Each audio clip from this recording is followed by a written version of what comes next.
Welcome to the Terri Talks. I'm your host, Terri Brown, and I'll be talking on Tuesdays with real people about real challenges and solutions and real estate investing.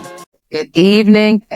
I was going to say, I gave y'all little shout outs earlier. Now, don't expect to be getting a whole lot, but I did. And so congratulations to my hometown. Man, I know you guys are sucking this up. All of you who know what my favorite team is and who I'm actually rooting for on the inside of me for the next season. I mean, listen, but congratulations to the Philadelphia Eagles once again. You guys came, saw, conquered, demolished, annihilated, You really, really did the darn thing, and we are super, super proud of you all. So, with that, we got a lot to talk about tonight. We got a lot to talk about. How about that halftime show that everybody is going crazy over? But if you are in tune and if you are aware, if you are watching what is happening on the ground, you can appreciate what was delivered last night. It was a statement of all statements with statements and more statements. And I felt like, the word of God, he that has an ear, let him hear what the Spirit of the Lord is saying. He that can see, you saw, you don't look away, but see what you saw, hear what you heard, and feel what was being, what the intentions were. Hopefully, we'll take action and we can move from this place in such a powerful, transformative way that will, shape history, and not just for today, but for our children's children. And so I was like, yeah, get them. Yes, Lord. Like, talk to us, pump us up. Sometimes I feel like, we need heart defibrillators and we need to get our hearts pumped again and get it harder pumped again, But so we're going to talk about that tonight because it's relevant. And these are the relevant conversations that we need to have. Welcome to another episode of Terri Talks, where we talk about real people with real people and real challenges and solutions and real estate investing. This is a special edition coming from our collective. They are allowing us to do that. It is the Legacy and Wealth Builders Collective. They're allowing us to share our time with you. This is generally our mastermind time, but in light of all that is happening and in light of the things that we are seeing that are with intentionality, we also want to be intentional. And we want to make sure that we constantly get before people, because here's what I know: exposure leads to expansion. So if we can keep on exposing ourselves and keep ourselves open, listen, we can expand on levels that are not just national, right, but are directly related to our homes and to our communities and for the culture. Amen. Amen. So I have the collective fellow coach here. Sharon, you want to welcome the people and share a little bit about what we have going on before our speaker takes the stage. So tell them a little bit about, because we want to build the community so that we can build like other communities build. Tell them a little bit about the promo that we're running during, and I'm changing what I label this month as, but during this month, that's a part of Black History Year. Tell them what we're doing, because again, we want to help us establish our own banking system. And there are levels to this. These are things that we need to do. And there is, a tendency to want to fade to the back, while things are tough. But that's not how you build. That's not how you go. In fact, you get in when it's tough so that when the curve turns, you're already prepared and ready for the next tough time. So this is not the time to shy away from digging your heels in and charting a new course for you, your family, your community, and your culture. So tell them a little bit about the promo and our guests here. So I don't even want to have anything other further to do, but share with them. Thank you so much, Sharon. I know we're going to see you later. I'm always sitting on my seat of expectation when this woman comes, just grace the presence, the environment. And I'm always expecting, because I know my cup is going to be full, and not just to be full for the sake of filling it, but full so that it can overflow into other arenas, other environments. You know, she is adamant about anything she teach, making it teachable for children, because that is our next generation. That's our generation, right? That's the next generation. And we need to stop talking about where they won't be and equip them for where they need to be. Come on, somebody.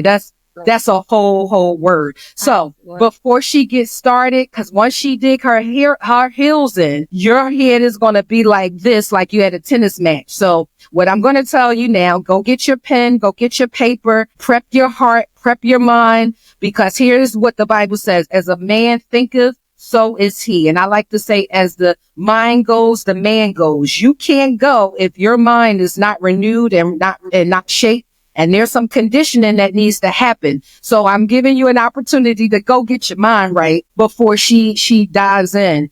Like, share. We're over in Facebook for a minute. We're going to be going over to YouTube. You can go over to the YouTube channel. It's Terri Talks Official. But we just wanted to start here and get the conversation going. So this is Terri Talks. So let's talk. Let's talk. Let's get at it. So Sharon, if you don't mind, going into the other link, and then cool. She got it. Okay.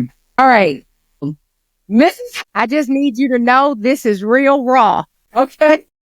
Like literally real raw within. I was like, okay, what am I going to talk about? And literally like the last 5 minutes, it was downloaded.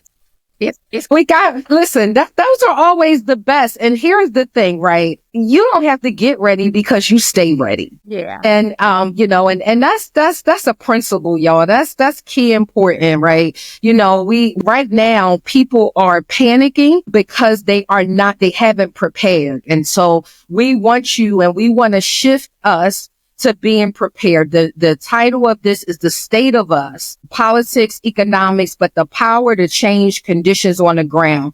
And this episode is dedicated to helping us flip the script on generational cycles. There are cycles but they can be broken. And so we want to move. You need more cash? Tap in. You need to prepare for emergencies and just to have a great life, right? Like, it's not always about, emergencies. How about exploring life? The Lord said he came that we might have life and have that life more abundantly and to the full. That don't sound like I'm just supposed to make money and pay bills, right? And because money answers all things, we need money to be able to exist. But if we want to be able to improve our quality of life, there are some things that we have to reckon with and reconcile, right? In order to move us to the next level. And I'm telling you, if your heart and mind is ready, then let's talk. And I want to open this up by saying, what about that halftime show? Them statements of all statements. Probably if Mr. Rob was near me, he probably was telling Kendrick Lamar, don't get her stirred up. Look, don't get him and Zoe stirred up. Yeah, because he bought it real raw. But we are in the generation. Here's what I know to be true. Everybody that is here in this season definitely raised their hand to be here in this season.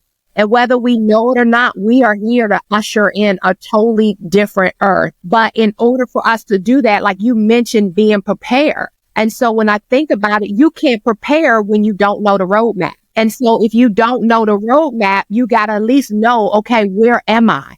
Right? Because it's a self-navigation system. You can't know, where I'm going if I don't know where I am, or more importantly, if I don't know who I am. And so I think in this season, especially when it comes to our money, and life in general, we're having an identity crisis, right? And so identity profoundly impacts money, right? Because how we see ourselves dictates how we earn. It dictates how we spend.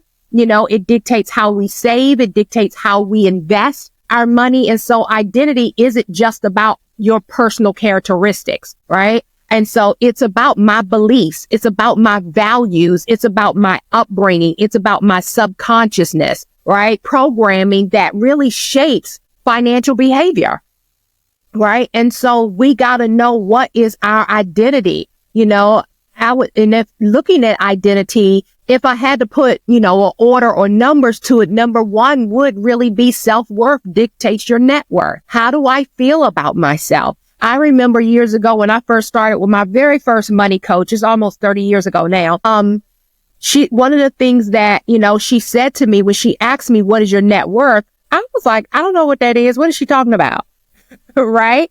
And I had a college degree in accounting and still didn't know, because accounting teaches you how to manage or master everybody else's money. It does not teach you about your own. And so I had to figure out, what is my identity as a woman? What is my identity as a Black woman? What is my identity as a human being here, in the earth? And I realized how much of my identity at that time was attached to the programming that I had, and it showed in my money. Right? I didn't have a net worth back then. I had a negative net worth. So I was like, look, I'm starting from the bottom. Matter of fact, I say negative because I had way more debt. My income to debt ratios were off, but I realized I had to stop and ask myself, what do I really believe about money? Right? Because identity is so important. And so how you see yourself, it really dictates even your financial habits. You see people I used to say this all the time. A low self-esteem is one of the most expensive things to finance. And, would you say, Terri? Say that one more time for the people in the back. Yeah. A low self-esteem is one of the most expensive things to finance.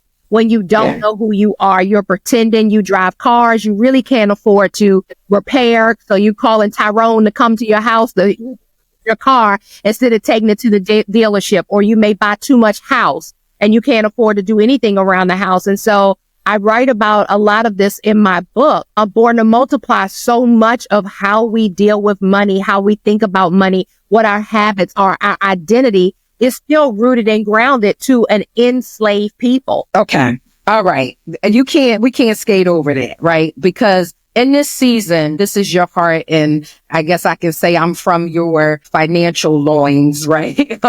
We're not just here because it's another thing to do. Like, it is our heart that our people, since it's been made about our people, we have been spotlighted, right now. We are on the, we're on the main stage right now, right? And, I'm not going to talk about how we're generally on the main stage in terms of wide disparities in education and finances and housing and all of the things. But right now, our folks are going to be impacted greatly. And so, this morning I was on and I was talking about, we need to address our BS, and we need to address our belief systems, our backstory, and also our blind spots. You mentioned something that I think lends itself to belief systems. What are some limiting money habits and beliefs that to be inherited? Absolutely. Again, I talk about these things in the book, but because I want to make sure I get through all of my notes for identity. When we have more month than money, right? And so when your shoe collection or your purse collection is more in value than what you have in the market investing in, no matter what asset class. If I own, the collection of my shoes, all the Gucci's and all the red bottoms and all that other junk, depreciating items that we waste our money on, you have more in value in that than what you have and your money working for you in the market, whether it's the real estate market, the stock market, the commodities market, the crypto market. I don't care what asset class, the bond market, you choose cash equivalents. I don't care. Do you own more in shoes, the value of shoes, than what you own in assets? My grandfather taught me growing up, if it's on your ass, it's not an asset. And so I always carried that thought, with me to make sure that I have something left over. But even that advice in 2025 doesn't work. And so in order for us to have an unlimited flow of resources, including money, we got to clean up the areas of our life that doesn't lend to abundance in all its forms. And, for me, number one of that really is identity. We waste our money on just things that become a distraction for us because we don't know who we are and who we think we do. But if you're not moving when he tells you to move, do you really believe? Well, if royalty is in our DNA, right? Black Wealth is one of our sponsors. We'll talk about that a little later. But if that's in our DNA, why do you think not enough of us is possessing it? Why do you think the numbers? Plan programming. Absolutely. It's been planned program. It was never their intention to let us off the plantation. But from the beginning of time, it was never the intention for us to be on a plantation. And so that place is called Rashiaf, a place in a time of first fruit, right? I want to take the LaShawne back that was created at creation in the garden, not the LaShawne that, my mom and daddy created, whatever month they created me in, right? So when we look at that, and I think it's really important for us to learn, because now we can start to trace back our habits. As an enslaved person, we weren't allowed to have life insurance, right? It's like pulling teeth to get Black people to get life insurance now. The masters of the plantations, the owners, they got to insure the slaves, but the enslaved themselves did not have insurance. Again, it is so hard to get Black people to, just make sure you love your kids enough or love your family enough that you don't leave them crying for two reasons. You've gone on to be with Jesus and you left them broke. Right? Every generation should not be starting out from ground zero all the time. Absolutely not. And so we have to learn how to use these things to our benefit. Life insurance is how you give your kids a leg up. But there's so many other policies, not the ones that they try to sell you, that benefits you even while you're living. And we have to learn to do that. See, we're trying to play a game that we don't even understand the rules of the game. And the Bible is, in all you're getting, get understanding. And so we have to understand not only that the game exists, because some people don't even know the game exists. They don't even know they in the game of money, right? But they are in the game. And so you got to know the rules of the game, and then you got to play the rules well. I can know the rules and still sit on the sideline. Well, I'm going to get the rewards of winning on the sideline. But a lot of times we don't get moving because we have identity issues. And I just believe the world, period, is in an identity crisis. And so, again, what you believe influences how you spend and where you spend. That's important. And so, if you identify as somebody who's, bad with money, then, or somebody who's not good at math, then you subconsciously avoid financial planning. You subconsciously avoid investing. You avoid taking the moves that makes more money. Money loves to multiply, and it loves to multiply quickly. It does not take a long time for you to be wealthy. It doesn't. Amen. And so, I think people have to go back and look at their identities, right? People who struggle with identity issues really struggle with asking for a raise on their job, right? When I did, it's been a very long time since I've worked for someone, but when I did, I never had a issue with asking for more money. The value that I carry. So I would say all the time, I don't care if they don't have enough money to give everybody on staff a raise. I am going to get one. And literally that was what I spoke all the time. And, in that job, I was getting $50,000 bonuses, which was my net, while everybody else was getting $2,000 and $3,000 bonuses. Why? I knew my identity. I knew the value that I bought. People don't understand. You don't get paid by the hour. You get paid by the value that you bring to the hour. So if you want to make more money, learn how to level up the value that you provide for people. Do you think that's also the reason why we look at cost, and this is not everybody, but when I look at these numbers statistically and where we are as a community and as a culture, and as a community, I have to say us, right? So do you think that's part and parcel why people look at cost over value? So they won't invest because they're looking at cost over the value. No, I think it's because we were programmed that way intentionally, right? And there is a difference between cost and value. When someone says, oh, that's just too expensive, you automatically cut out that creative flow. Like, God is a creator. We're creators because we were created in his image and in his likeness, which means we have the same identity, we should, and we have the same creative ability. And so we don't know that. And so I do think the programming was done intentionally. Like, we weren't programmed to know what was possible. right? And so how many people grew up in homes where you sat down at the table and talked about all the possibilities and the opportunities out there for you, right? And then was able to prepare you to go after it. And so again, if you see yourself as a wealth creator, you'll make different choices, right? Than what we've made growing up, taking risk and seeking opportunities to really multiply our money. One of the reasons why so many people are still working jobs, and I don't have anything with a job. We need to work, right? The Bible says a man don't work, don't eat. So I realize that, it's necessary for us to be able to bring in income. But, one of the reasons why people fail to see opportunities or live the level 10 life is because their money is unemployed. If your money's only mission is to go to the mall or go to Amazon, or wherever people are spending their money, instead of putting it in places that would multiply their money and bring them more, again, we tie back to identity, right? We have unemployed money. Why aren't we putting our money, or why aren't we employing our money to go out and make more money, right? It's an identity. You never see a king bowing down to anybody, right? Because he knows his place. He knows his identity. And so the same thing when we live beneath our means, right? And living beneath your means is not about just being a penny pincher, right? Beneath your means, right, really is in Deuteronomy 8:18, he says, I've given you power to go get wealth. Living beneath your means is I'm not doing anything to walk in my power. I'm not doing anything to pull that power on the outside of me. I want to stay in my nice little comfort zone where I can constantly complain about it every day. Somebody asks you who you doing, and, before you know it, you telling them all your sad stories. You said it. It is the BS, right? What is the backstory? But your backstory and your belief system is all tied to your identity. That's right. And so culturally and generational programming also affects your identity, right? And we don't realize it because we're not questioning the beliefs that we have around wealth and abundance and prosperity and money. Can you give us an example?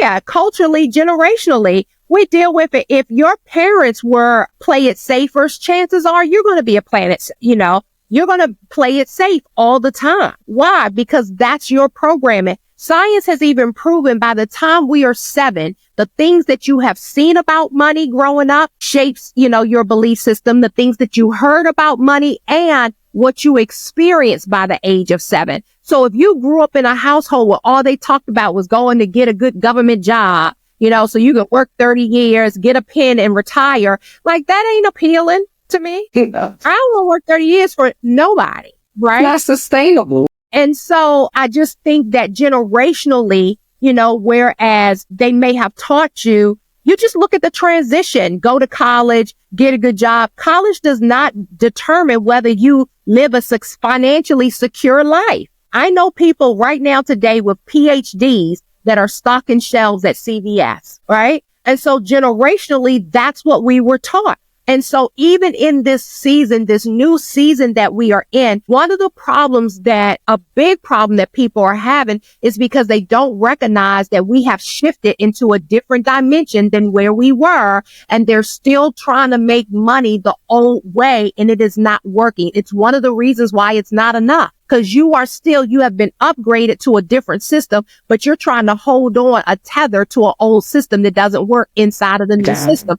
Same thing with a laptop, right? If your operating system is out of date and you're still trying to do, new things, the system can't handle it. And so, but we don't relate these things to our money, but your financial identity really is shaped by cultural narratives. How many people see new stuff on TikTok and they running out trying to, to buy the new stuff that they saw on TikTok instead of putting that money in an asset and let the asset go out and buy whatever. That's right. That you saw. An asset for every liability. An asset for every liability. And so, again, culturally, so we have to ask ourselves, what has my culture taught me about money? And generationally, what have I learned about money?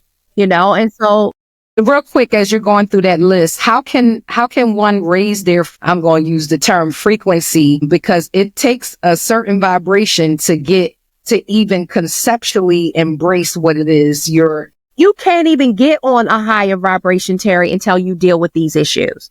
Until I fix my identity, my limiting beliefs, my resistance. That's right. That's right. My resentments and all these other things. You can't, don't talk about that frequency because you won't get there. Right. You all know you gotta clear this stuff out. And so when we look at, if you come to look at your lineage, what did you see about money? I had to ask myself that. What did I hear growing up about money? My mom used to go off on the bill collectors that call the house. And I remember being a little girl thinking, but don't we owe them money? Like, why are you mad at them people? Are you mad at them people, mama? But again, that was programming for me, right? I thought everybody was struggling because it's what I grew up in, a single parent household, watching my mother do that. So listen, I shared with them earlier that, same thing. I watched my mother double up on bills. And so it was like, she ain't pay this month, but I'm going to pay next month. And so when I was blessed to buy a home at 22, and I bought that home because I had been homeless, and I decided that nobody else was going to ever be able to put me out of home, I almost squandered it because I didn't know how to maintain it. I didn't see anything that taught me how to maintain a household. Right, right. So our family history affects how we handle money. It affects our ability, our risk tolerance level. When we look at the people who are too afraid to do any movements in the market, chances are their parents were very conservative too, and they didn't take risks. But is that who you were created to be? My God. And so when we look at it, our family history and generational experiences, if you come from a lineage, where money was scarce, or you were you didn't know how to, consciously create more in your life, then guess what? If that scarcity mindset was something that was in your generation, the programming of it is with you too. Right. So we got to learn to question it. What do I really believe about wealth and abundance, right? And normalize it in your mindset, right? We're supposed to be, we weren't created to struggle. What kind of loving, caring God would create us to constantly be in survival mode? Like to constantly be barely making it. Like if we honestly believe that he is a loving God, why do we believe that about ourselves? That, you're supposed to struggle. Who said that? Who said that? Who told us that? And so that's why I'm really talking about programming, financial trauma and, subconscious blocks also helps us form our identity. And so we got to question that too. What financial trauma did I have? Most people didn't grow up that I talked to over the past 3 decades. They didn't grow up in wealthy households. Identity is also shaped by past financial traumas. And so if you grew up where you had experiences of instability in your life, you don't know what it is to have stable finances. So even if your desire innately is to have a more financially secure life, subconsciously, because you haven't dealt with this identity, your financial habits doesn't lend to abundance. It lends to scarcity. Why? I spend everything I have. I don't have anything left over. When we look at the statistics of how many people could even handle, $1,000 emergency right now, that's pretty scary. I know medical doctors who could not afford to pay $500 to come to a program. So, people again tend to attach their identities to what they do. But you weren't created just for your job that you do. Right? And so your financial identity shouldn't be just limited by that job, because we serve an unlimited God. But, when we look at that, are your finances limited? And if so, why? Well, right? We get to this. I didn't have time to feel sorry for myself when I realized all those years ago that I had a negative net worth. In fact, I bust out laughing, to be honest. I remember the day I calculated, I was like, this is hilarious. But it did not take me long to reach 7 figures after that. Why? Because I realized my navigation, right? You are your financial compass. Where am I? And what do I have to do to change? So I realized it was what I grew up knowing about money that was keeping me stuck. And if we're not careful, we become settled in it. Right. And then it just keeps, it goes from generation to generation. Absolutely. Because we basically accepted it. Even today, here in you talk about these things, I pray that, the folks are thinking what action do I take to get out of this space, because this is not who I was created to be. So I shouldn't live here. And, even people, you can be in deception. You got people like you were speaking of who, their job by right says that they make a lot of money, but then they're broke. They're broke. And so, they're deceiving themselves. They're keeping up with the title, right? But, we always talk about this. We don't want to just look good. We want to be good, and that looks different for everyone, but we all should be climbing to financial stability so that we can get financial wealth. You said this earlier. People are trying to play the game, but they don't know the rules of the game. It's easy to jump into some investment, vehicles, but do you really truly know the rules of it so that you won't, find yourself being a poor investor, right? I know people right now and I'll say this and I'm sorry and let you hit it, that are landlords, but they have vacancies. So are you really cash flowing? You have this asset, but it's draining you because you also have a hard money loan and you didn't compensate for that because you didn't prioritize liquidity. And so now there's a struggle. But that goes back to not knowing the game. You really not knowing the game. You think you know. And so identity, when you look at that and your spending patterns, it affects that. Yes. Right. And so, yes. Many people spend money based on who they believe they are or who they want to be. Right. But it's why, you look at brands, market lifestyle, right? Because people make purchases here, not here. And oftentimes we see the purchases that we make through lack. That's what marketing on TV is about. All ads tell you what you don't have. If you think about it, your life will be better if you were driving this car. So what is the image that they show you? It's a couple, they dress to the hill from head to toe. They getting in, boop, boop. You hear the beep of their luxury car. Then the inside of the car comes up and you see the screen that rises. The angels come down and they singing glory. Like all of singing glory. Look, it's because they're trying to get you to buy into a lifestyle. So it's always, pointing out what we're not. You want to lose weight and they even glorify diabetic medication, singing and dancing, doing the 2-step routine. You don't be about diabetes, but they are programming you to be comfortable with it, right? Yeah. To be comfortable with lack, you don't see them doing healing commercials.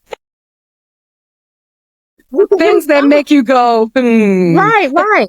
And so if your identity is tied to success and status, you may overspend on luxury items to maintain a certain image, right? You just said it is, we are so good at looking good instead of being good. It is the being part where abundance and wealth flows to. And so if you identify as always being a struggle, like identity is so important. Terri, I remember, when I first came out of surgery, one of the first things for the listeners who don't know, I was diagnosed a while back. I'm cancer free today, but I was diagnosed with breast cancer. One of the things when I came out that I first, really realized waking up was how much of who I am spills over into every part of my life. Yeah. So if there's lack in one area, we got to make sure that we're not picking up the identity of, somebody else close to us that we don't want, right? Immediately the Lord spoke to me and says, you are not a cancer survivor.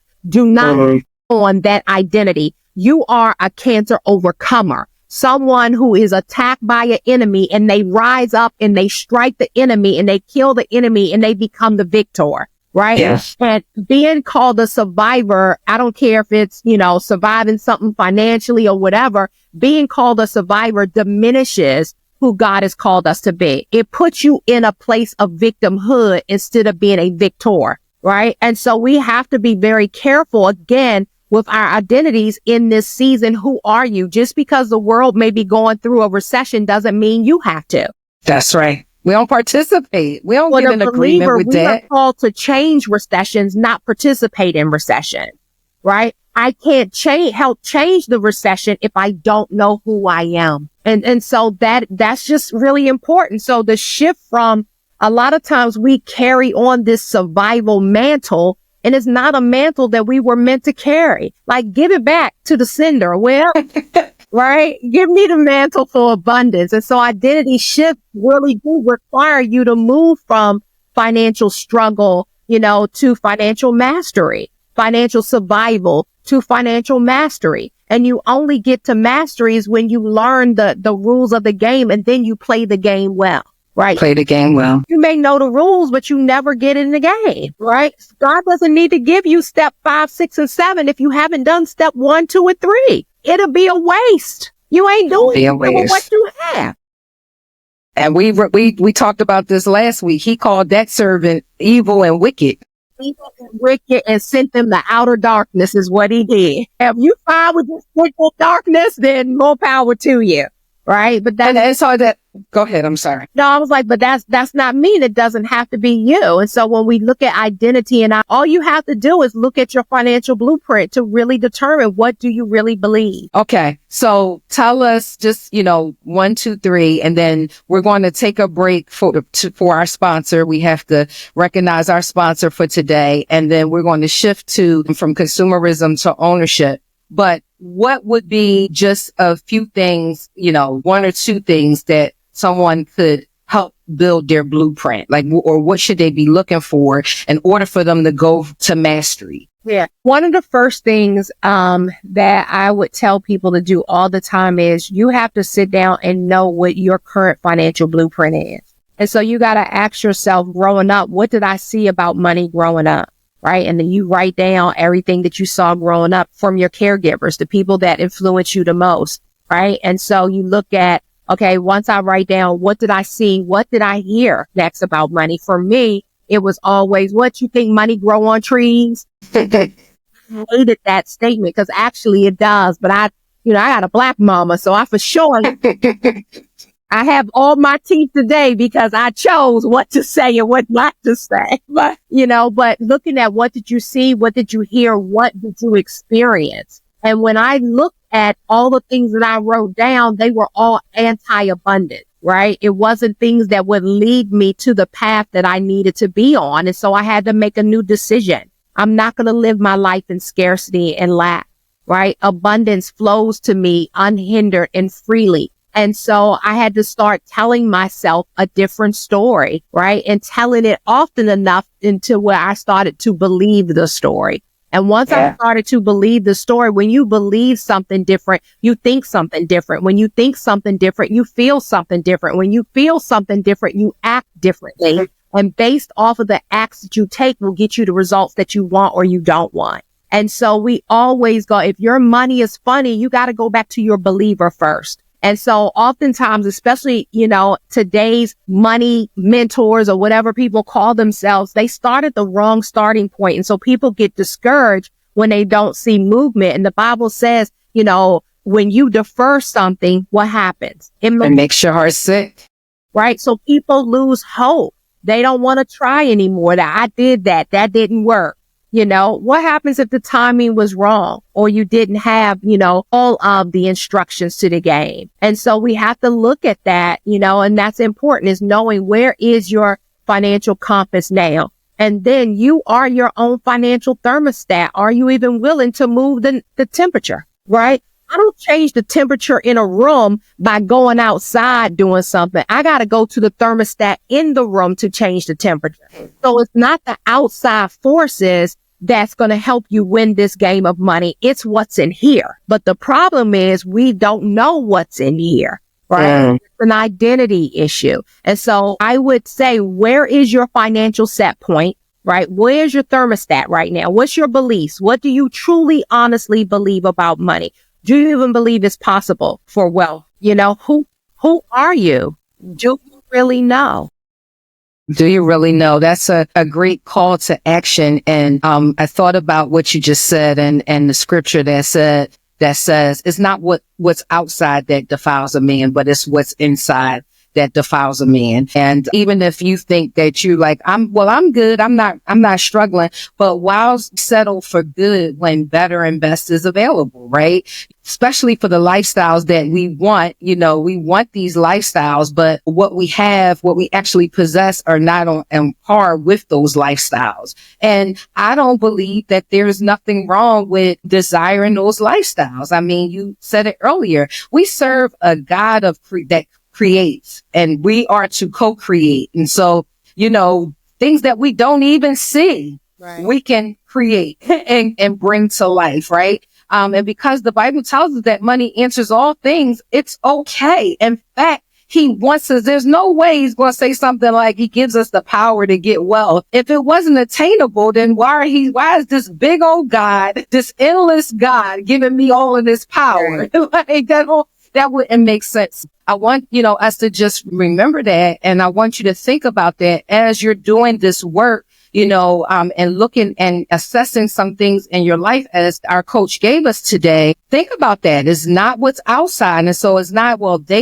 I can't because, they're not giving me a raise, or I can't because they keep asking me for money, or I can't because, and for those of you who may have been like me, I was making money, but it was like coming in and out of my hands, right? That's an internal problem, right? If you got holes in your pocket, you got to look within. So with that, before we jump to the next conversation, we just want to take a break for our sponsor. And our sponsor for today's episode is Black Wealth. And I want the queen of Black Wealth to tell us about Black Wealth. So Black Wealth actually is a vision-driven apparel brand that really was started and cultivated. The idea that came from my son and I discussing about 2 books that we were reading, and we wanted to give our culture a reminder of what's possible.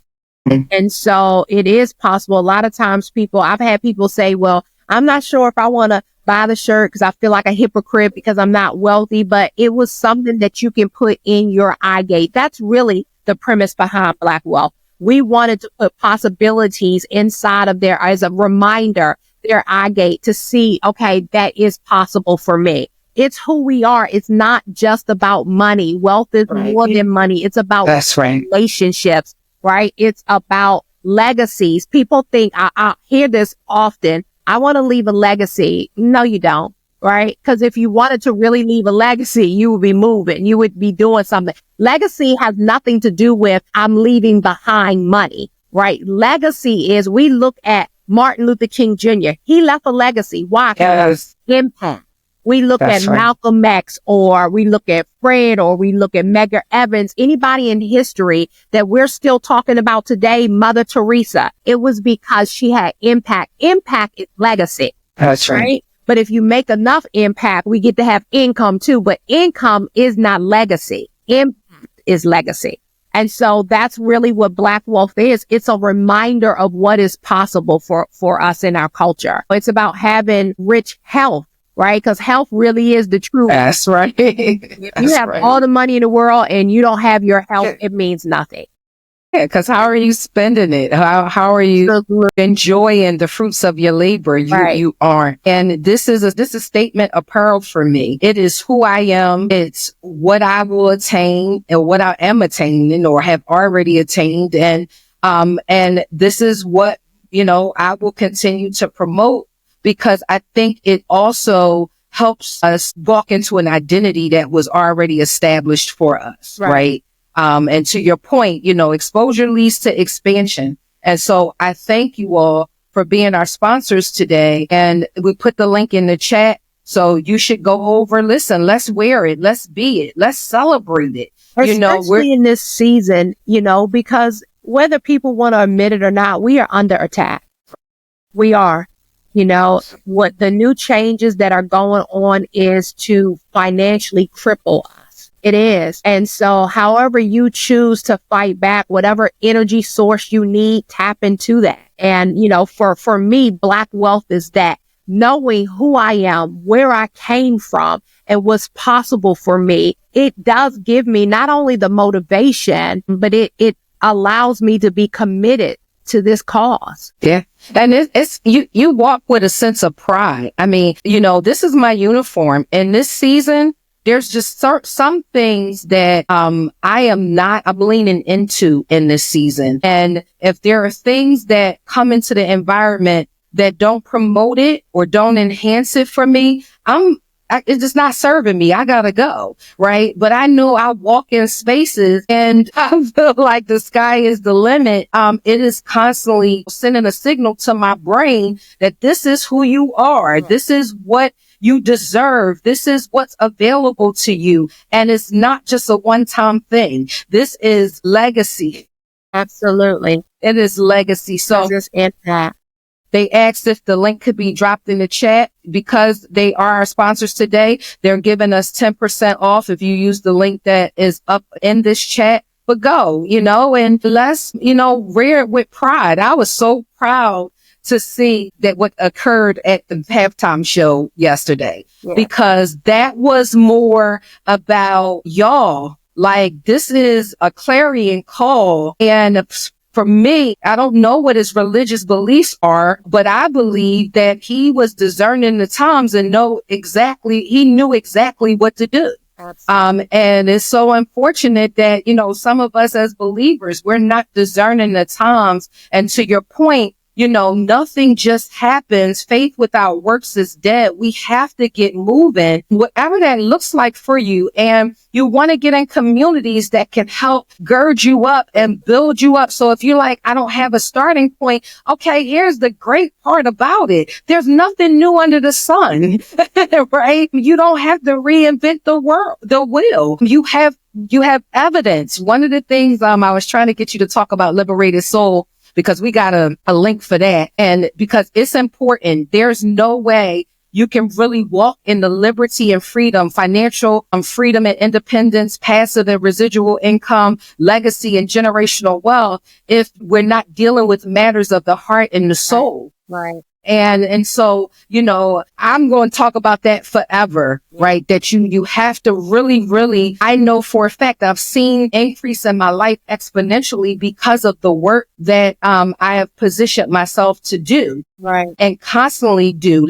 Has become a lifestyle. So you want to tap into communities that can help move the needle and help move you, that everybody's not sitting on the sideline suffering from analysis paralysis. That's what you were referencing earlier. Ain't nobody got time for that. Right?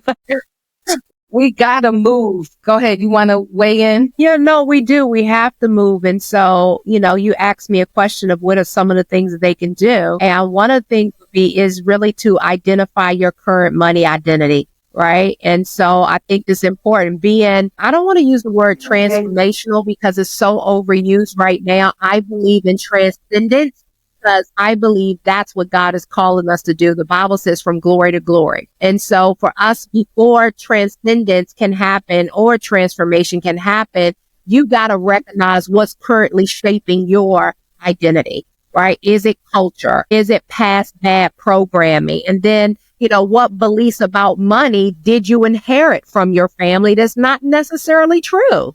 Like, what did I inherit from my family? Money is hard to make. If you heard that often growing up, or rich people are greedy, because that's another one that I hear often. But how do you define yourself in relation to money? Are you a consumer? Are you a producer? Are you a builder? Are you a banker? Like, how would you define yourself in the area of money? Would you say you're a bad money manager, right? And then what financial patterns keep repeating in your life? If you get a windfall, somebody gives you money and, 60 days from now, you don't remember what happened to the money, and then say something else happens again, you get a tax return, right? And then 60 more days later, you don't know where that went. That's a pattern. Right. And if you have enough patterns in your life to happen like that, it becomes culture. Yeah. And so you got to ask yourself, what financial patterns keep repeating in your life? Overspending. Is that a pattern that keeps repeating in your life? Under earning. Is that a pattern that keeps repeating? Under earning. Right. Under earning. Avoiding investing. That is a pattern in your life. Like, If you've gone to conferences and they made offers for you to help you, move forward in life and you choose not to do it, that's a pattern, right? If you're choosing over and I know people that tell me all the time, one day I'm coming. Like, ma'am, it's been 15 years. You're not going nowhere. And neither is your money. Right. You like being stuck. So we got to identify what habits drive me financially, right? If you see yourself as a struggler or just getting by, then opportunities are going to keep coming for you to just get by. Right? And so we got to identify what is our financial identity. That's important. Yeah. Go ahead. That's good. Well, here is an identity that I think we've adopted, and we kind of alluded to it a little bit earlier as we're, jumping into our next, topic for today is consumerism. And, the statistics show that we are the top consumers in the world. It's like 90%, 6%, or something like that. And we're not owners. Can you speak to that a little bit? I know we talked a little bit earlier about how it stems from slavery and all of that. But as you're talking about, this blueprint and things that we learned as early as our own parents and our grandparents, can you talk a little bit about that? Why are we more given and comfortable with being consumers, and what can we do to unpack that systemic complexity? Because that's what I feel like it is. To be honest, is because no one has ever taught us that we're not. Like, I didn't grow up in households talking about consumers, producers, builders, bankers. Like, it becomes a far off concept for most people. Like a producer, what is that? Music producer, like Quincy Jones? What's coming? Yeah, what kind of producer are you talking about? But I think understanding, if I go back to some of the simplest teachings that I raised my kids on, I remember them being in elementary school and me waking them up on Saturday mornings in my office to learn about money, investing in business. And one of the first things is learning the difference between an asset and a liability. So if I figure out what my, money identity is, and I know I don't want to be a consumer all my life. A consumer just consumes. They don't produce anything of value. They just buying everything that every other producer's producer. They're consuming it. They're buying it. And so assets put food on the table. Liabilities take food off the table. Right? That is just in its simplest terms. And so once I figure out what my real identity is and I make a decision, a new empowering decision that I don't want to be a consumer only, I really want to be a banker, right? Then what steps do I need to take? And so producers produce services or goods that the consumer can buy. Right. And so we talked about it on the last training that there are 3 people in every room, a consumer, a producer, and a banker. And so I believe, when the word says that you shall lend to many nations and not borrow, then his original intent was never for us to be just consumers, not even just producers, but to be a lender, a banker. Why? Because whoever writes the check controls the flow. For the people in the back, ma'am. Whoever writes the check controls the flow. And so if we want to change what's going on in our government, then get your coins up. If we want to change what's going on in the educational system, then get your coins up. If you want to change what's going on in the healthcare system, why? Because the Bible says no one listens to a poor man in Ecclesiastes, though he may have the wisdom of all. And so no matter how bad we want something to change, even if we look at in this climate, this political climate, they're not listening to poor people. But we who's caught in the middle have to stop complaining about the wealthy people that's making decisions at the top. Why? Because money has a language and abundance is not attracted to anything negative. So while you are complaining about wealthy people, you are repelling the wealth to come to you. Why would abundance and wealth and prosperity want to come to you when you're talking so badly about the wealthy people that's making decisions now? Right? And so I want to illuminate that and bring this to the awareness. We may not agree but watch what you're saying and just work on getting your coins up so you can be the person that's now making a decision. And I believe that, that kind of talk keeps you in consumer culture. Absolutely. It does 100%. If you don't think this works, you look at the only reason people call it the Oprah effect now is because she had money. If she was still the little black girl that grew up in Mississippi or Alabama or wherever she grew up, right down south, and still didn't have anybody listening to Oprah. Ain't nobody running out buying nothing just because you get right. Buy nothing, right? And so we got to stop complaining and work on getting your coins up. What talents, what abilities, what gifts do you have that you were meant to share with the world? And people think Mother Teresa was broke. Mother Teresa was not broke, right? She died with 7 figures. So she was not broke at all, So what she had though was impact. Money follows your purpose. And so if you never spend time in figuring out who you are, like, who are you? Why are you even here? Your prosperity is attached to that. So if we don't take the time to really sit down and discover that, we're just going around in circles. So, you're kind of hitting it was going to be my next question. So how can we help people shift from consumer to owner? When you look at educating yourself, it's important. Why? Because there's scammers on every corner. And if you don't know what to do with your money, they do. And chances are it's not going to be to benefit you. It's going to be to benefit them. And so, you gotta, once I know what my money story is, my financial identity is, you gotta reshape, rewrite, rewire that money story, right? You weren't here just to be a consumer. So what does rewriting looks like? I'm a producer. I'm a banker, right? Rewriting the story, like, instead of constantly saying, I don't understand, I'm bad with money. No, you're excellent with money. You know what to do at all times in any situation with your money. Change, rewire how you believe about money. Right? I think that's a nice plug for you to give them 2 affirmations, because I know you got some money affirmations for days. Money flows to me easily and often. It's one of the things that I say every day, all the time, every day in every way. I'm getting stronger and stronger where my money is concerned, every day in every way.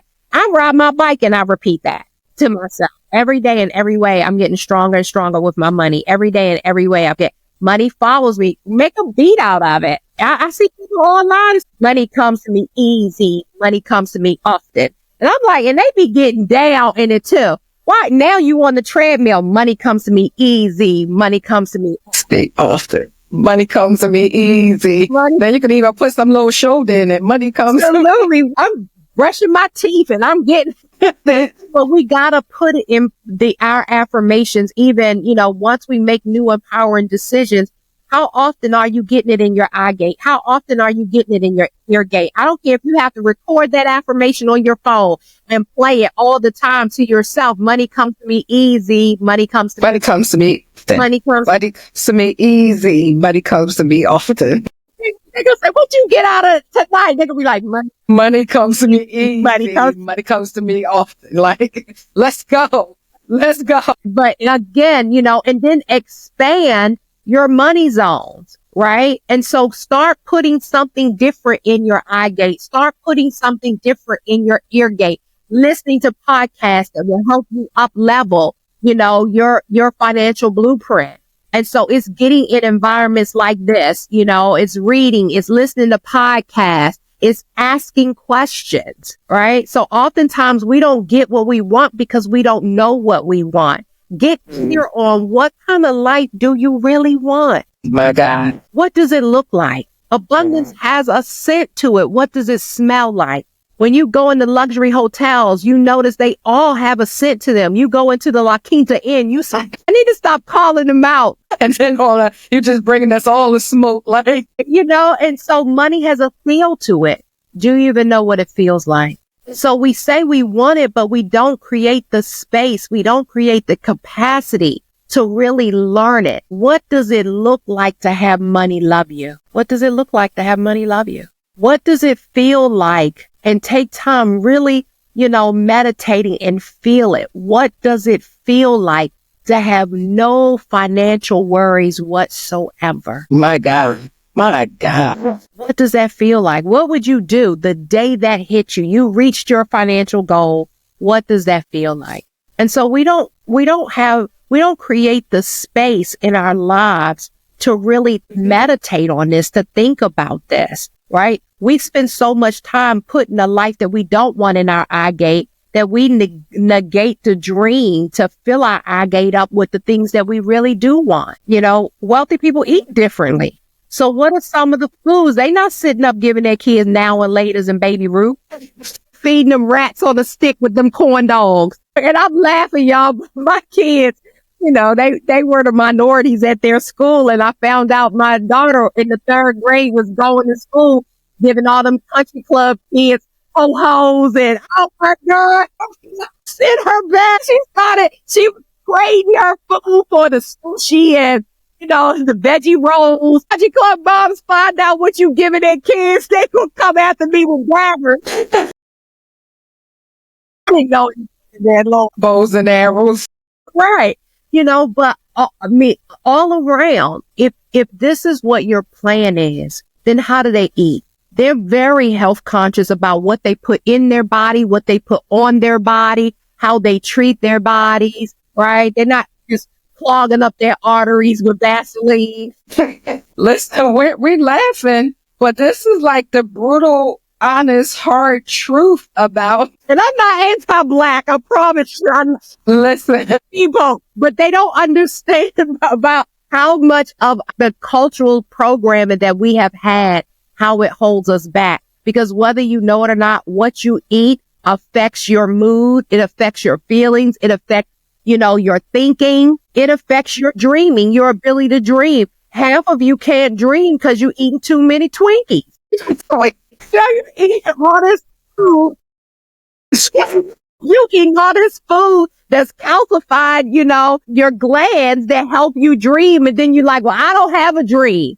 God ain't gave me no dream. No, you just ate too many Twinkies that covered up the dream machine. That's what happened. The dream machine is clogged by Snickers and Twizzlers and. Right. And so that's important. So to recap for anything, it would be to figure out what is my identity around money, right? And then what I need to do to rewire it, right? And then being able to really expand it.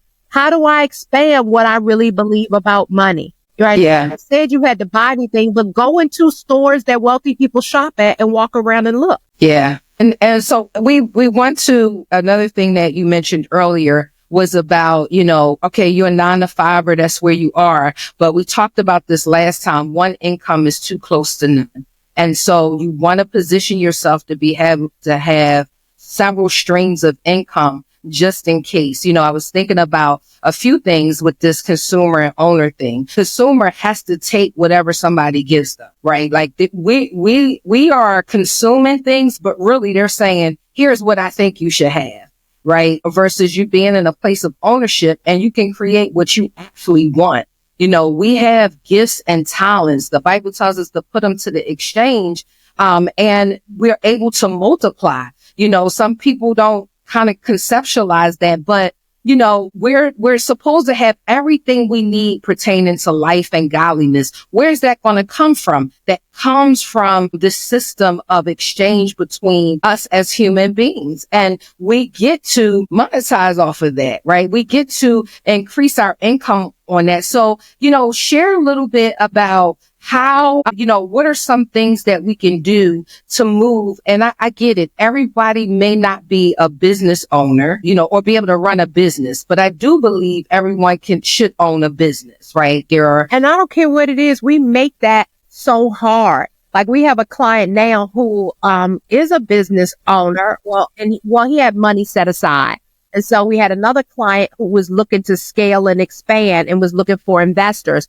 And so, we got a contract together. We helped him put a contract together. We merged the two together. So he had the money to lend. He needed the money to scale. And so he loaned him the money in terms in a legal document, that we put a contract together for him with installment payments, how he was going to get his money paid back at what interest and all of that.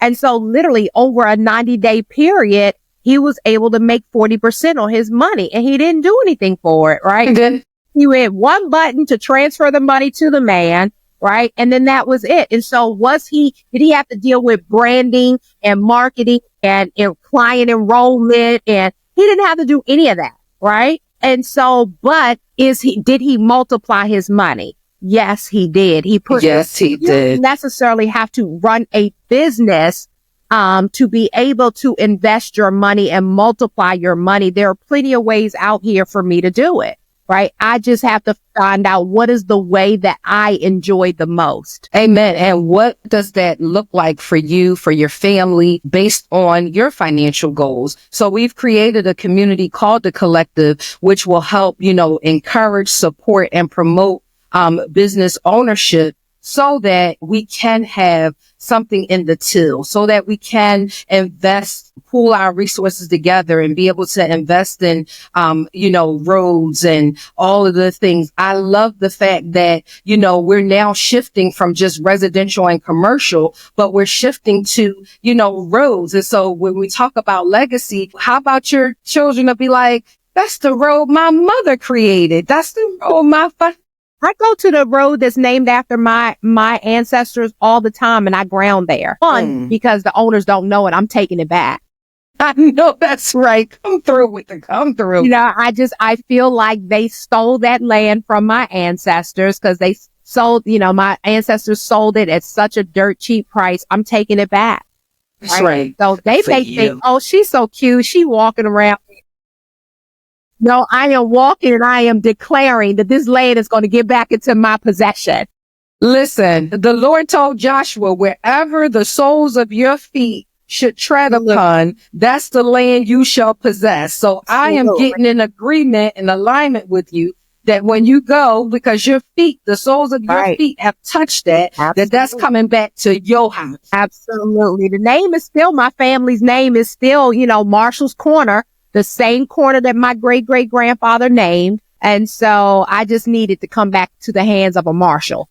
I know. Listen, it's coming back. Absolutely. In fact, we're calling that land in. Absolutely. So, again, it's hard to be, sit under these podcasts and, and read these books. But then you go into environments that don't encourage, don't inspire it, don't enhance it, don't promote it. It's like, you have stepchildren, they come to your house one day and they're learning all of these things. And then they go back home and I was one of those. I would go back to the hood and act a crazy fool. And then I would come to my dad and my stepmom and they talk about Christianity and be, at peace. And I'm like, I've been riled up all week. What you talking about?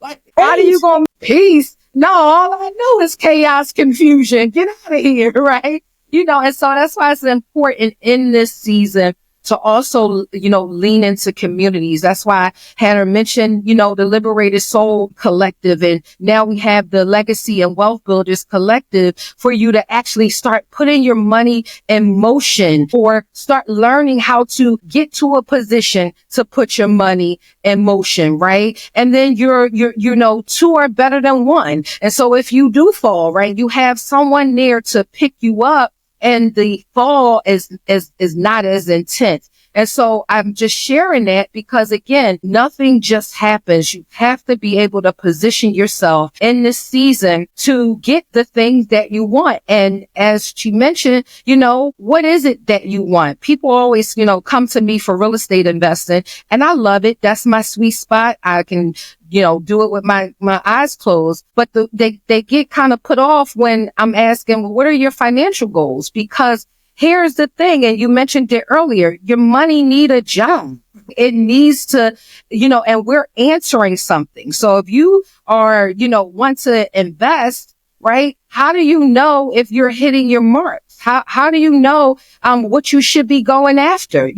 I don't have my clients go after every strategy that real estate investing offers, because it may not allow them to hit their target in the amount of time they need to hit their target. But if you have no goals, you have no purpose, you have no destination, then you're just out here spending money, and that's wasteful. All that to say, make sure you don't just take this information and stockpile it. Right. Oh, it was good. We be in church 3 times a day, and it's like, well, what did the preacher say? Right. I don't know, but it was good. Right. Right. No, this is not just a feel good moment. And the season calls for us to level up in these areas where we're going to find ourselves being the unprepared and being plummeted. Absolutely. But we get an opportunity to stand in a position of authority, first in our individual lives, right, then in our families, right, and then in our communities and for the culture. So you want to tap in.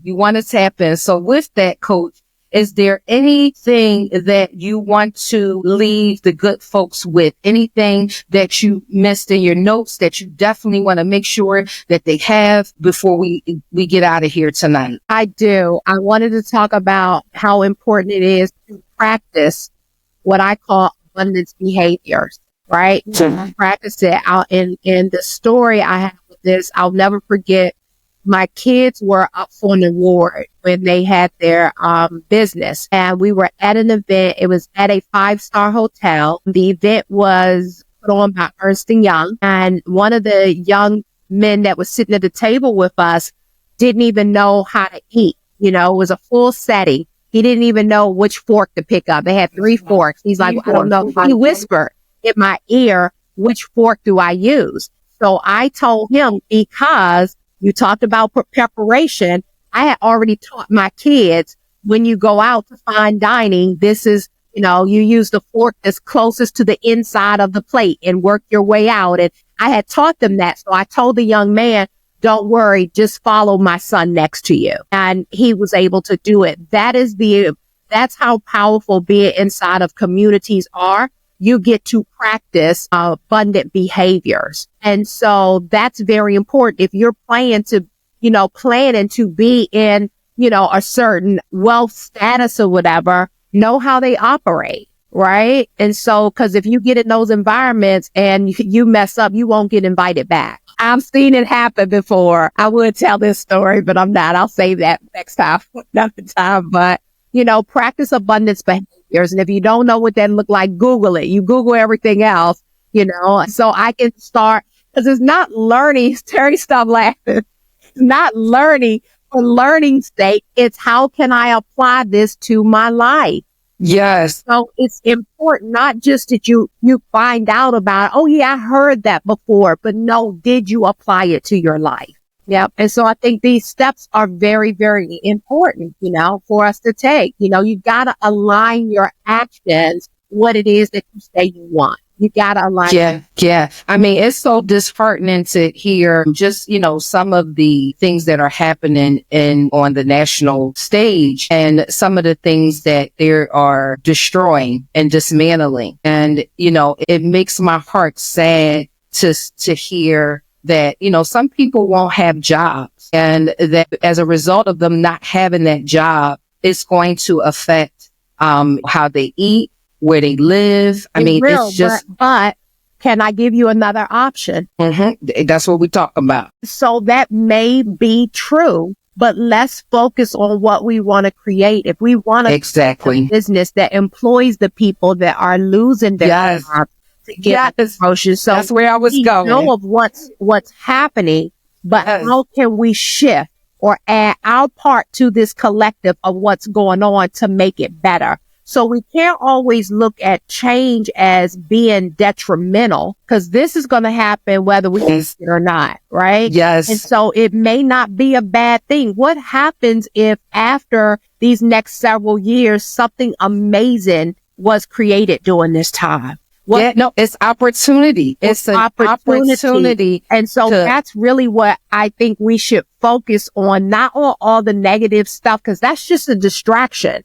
And distracted long enough, I can't create. That's right. It's really a trap for us. And so you cannot be distracted because the things that we know about has nothing to do with the things that he's doing that we don't know about. Exactly. Right. And that's why we got to stay tuned in, because when we tuned in, the things that, everything is being forged by fire now, everything. And I believe that only truth will remain. And so all of this stuff is coming to light now. Why is it coming to light? For the person who knows and can recognize, hey, this is the opportunity for me to change, moving forward.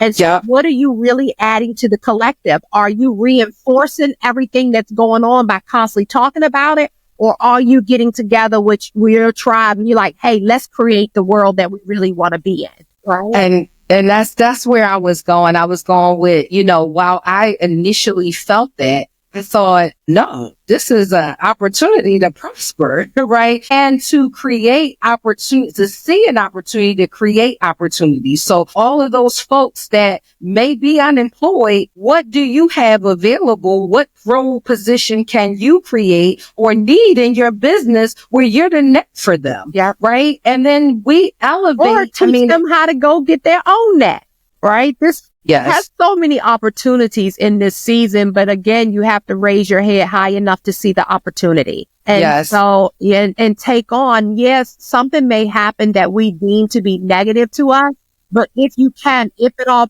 possible, find the silver lining in it. God, what are you trying to teach me in this moment? Because I don't want to learn this lesson again. That's right. So I need to get it and move on so I can go to the next. But we really discount how powerful we are, but it goes back to identity. You don't know who you are, so you can't tell how powerful you are if you don't know who you are, right? And so I would say, until we meet again, really concentrate on who are you? What do you really want? Because that your identity really is important in this season. Yeah, and if that's too abstract for you, you get in communities that can help you work that out, right? Because I found that, again, in these communities, it's things that you haven't even thought of because you haven't been exposed to it, right? And they're, mentioning money have a language. Everything has a language. Football has a language. Basketball has a language. Everything has a language. And so you may have a hard word find. You may not be able to. Language. Plants have you don't notice, but if you notice birds chirp in the morning, do you hear them chirping at midnight? You don't, because they're in nature. Their assignment is to wake up the plant life. That's why birds chirp early in the morning and not at midnight. You don't hear birds 6, 7, 8 o'clock in the afternoon, in the evening chirping.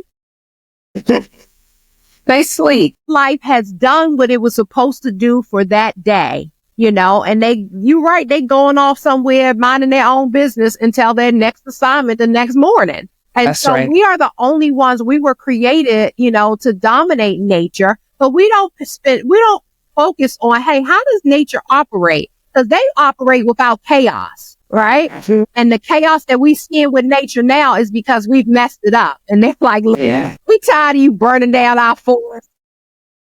Y'all fools. I believe it all has a way to supply us, right? Absolutely. And so, we're eating our wealth, right? We killing off our sustenance and plant life and all of those things. And so, we wanted to come tonight to help you flip the script. While we know where we've come from and what, what has lent itself even to this very present moment based on generational cycles, and maybe our parents didn't know who they were, so they couldn't nurture and teach us how to find who we are, right? But we get to flip the script. We can flip the script in this moment because it really is an opportunity to level up in so many ways. And so we don't come with doom and gloom, but we need to know the state of us. You cannot change. I'm learning anything that we don't change. You're choosing to have it be. That's what you now chose. But if you don't know,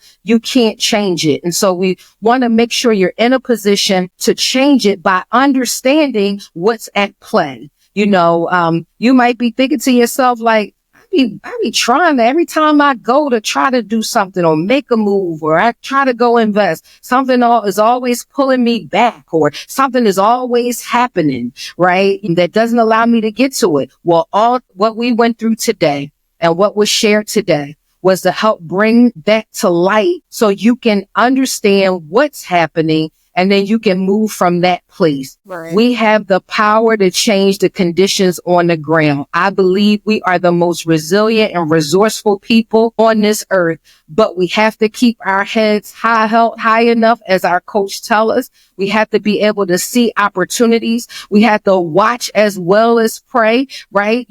Watch what's not being shown, listen to what's not being said, right? This is how we enter into this place of preparation and preparedness, right? And you get into these communities, you tap into these places so that it's not just what you learn, but you're able to teach, your circle. Right. I'm of the persuasion, if the circle is not there, I'm going to create it. And then everybody who was in the circle that I really love, I got to bring them on board, because this is what type time we on. This is what we doing. I'm in my winning season. I can't afford to be around people who, it's like nothing ever works out for me, or I never win anything. No, right? So listen, we want you to move with a sense of urgency, but a sense of confidence, because you have that understanding and you can move from that place. So with that, this is Terri Talks, another episode of Terri Talks. We're so glad that you joined us today. We're so grateful for our powerhouse that's in the room. Again, I don't know about y'all, but this was beyond a mastermind. This, you hear about masterminds, but this was a true mastermind, right? And it's to master your mind, to move. And then when you move, your money will move, right? And it's just this, this contingent plan that, this contingent flow that can happen, and you set that to happen. So you can find us. We want you to like and subscribe. We're going to be back for part 3 of this conversation. So I'm telling you now, set your notifications, go get on. Right now we've been on Facebook, just to give people an opportunity to tap in. Next week, we're going straight to YouTube. So you need to get over to Terri Talks Official, like, share, subscribe. We asked if you had any questions. I didn't see any, but put them in the chat and we'll get to them for next time. We'll open up with those questions. So listen, if you heard something today and, or go, listen to it tomorrow, and you should be generating questions in this hour. You should be asking, be intentional. Knocking, be intentional, ask some questions, right? See, what do I do? How do I do it? Where do I need to be? Who do I need to be connected to? Do you have a resource? That's what community is about. And so, but you have to do it. I can't do it. I can't do it for you. Although we want it for you, you have to do it. And so you can find us over there. You can also find us at builttolast.com, or if you're looking to invest in real estate, or if you're looking to get in any one of these communities that we mentioned today, if you I don't even know where to begin, or, you just need an exploration call, tap in. We have the newsletter sign up so that you can stay informed, stay educated, but not just the stockpile, but so you can be educated to execute. And so that's where you can find us. And you need to be here next week, and you need to invite somebody, because again, in order for us to, have this continuous learning and a perpetual cycles of it, we all need to be in the room, right? You got to get in the room where it is happening, and reach one. Each one reach one. And so you're going to have the final word, Coach. Tell them where they can find you, and who you are. So I'm actually on the major platforms. I'm on Lord have mercy, Facebook as LaShawne Holland -financial coach. I am on Instagram. I'm on TikTok. I'm on Threads, everything, YouTube, simply as LaShawne Holland. It is a E at the end of my name. If you would like my book, Born to Multiply, it's free. LaShawneHolland.com/book. And you can get the book there for free. So I'm excited about this third one that's coming up too. It pays to show up. Now you done got a free book. Right. We put the links in the chat. So we made it easy for you. I put a free ebook, a 90-day how to build your finances, right? Which that'll go away. But you get points for showing up, right? But you get results by doing the work. Absolutely. Oh, that's good. That's a writer downer, y'all. That's a writer downer. Okay. Amen, Walls. So I'm going to repeat it. You get points for showing up, right? But you get results when you do the work. So with that, this is Terri Talks, another episode. Thank you for joining us. We're going to continue the conversation next week. Be here or be square. God bless you. Bye-bye. Yo, we could have talked for days, but because we want you to join us next Tuesday for another episode of Terri Talks, that's it for today. Talk soon.